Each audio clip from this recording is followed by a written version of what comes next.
The Negro population here in Atlanta was extremely responsive to all of the questions.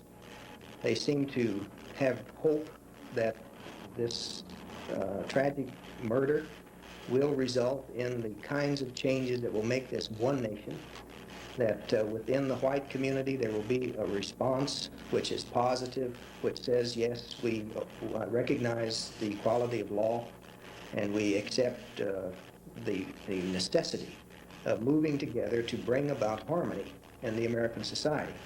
On the other hand, the white respondents, many of them, were reluctant to discuss it. We used Negro interviewers with Negro respondents and white interviewers with white respondents. When they did permit us to interview them, they were somewhat reluctant to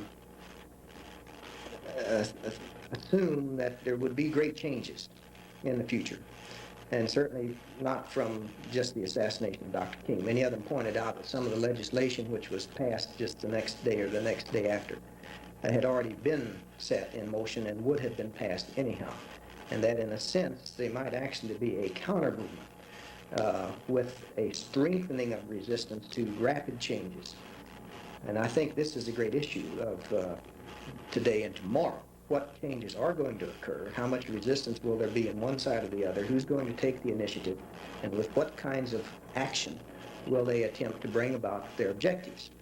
So violence does come in because for at least the last 2 summers, we have had the tragic pattern in this country of violence breaking out all over in so many cities that they're almost beyond count at this point. And just following Dr. King's assassination, we know the pattern of violence that did occur at that point.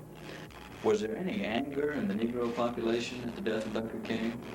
Perhaps not as much as many people would have expected. There seems to be a feeling that Dr. King was vulnerable, that the white population has the power to kill and has demonstrated this power in the past, unfortunately, and that it was perhaps just a matter of time until some person would actually kill Dr. King.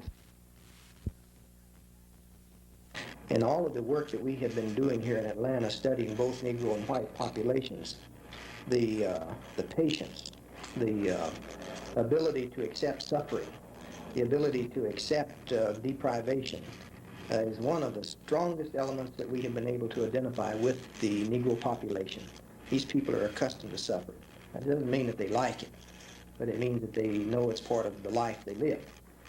So in the case of Dr. King's assassination, at least, what I think we're seeing is a real reconsideration of what is important and how can the new objectives be brought about. So actually the Negro outlook was optimistic and the white outlook somewhat pessimistic. I think that's very accurate. What we saw here was a demonstration of hope on the part of the Negro, a demonstration of fear on the part of many whites. And up until the time of Dr. King's assassination, the material that we have been developing let me conclude at least that we probably would not have any really overt collective kind of aggressive event this summer like a riot. But to me, the heartening thing was the reaction of the residents around the Dixie Hills area last summer and the general Atlanta population, particularly the Negro population, which has been telling us consistently that they do not approve of violence as a way of achieving any objective, that they are just as frightened and violent as is the white community. Mrs. Platt, you work in the neighborhood, you know the people. What will be the effect if welfare payments are cut? Well, that would be a great number of children who are going to suffer if their checks are cut off, if their mother loses their source of income. The winter's coming, and wintertime is hard for everybody. And it's more so harder for the people living in the area that I work in than for the people on the other side of the track. The shoes and clothes, gas and light has to be paid. Now, if welfare cut the check, who's going to step in and take over?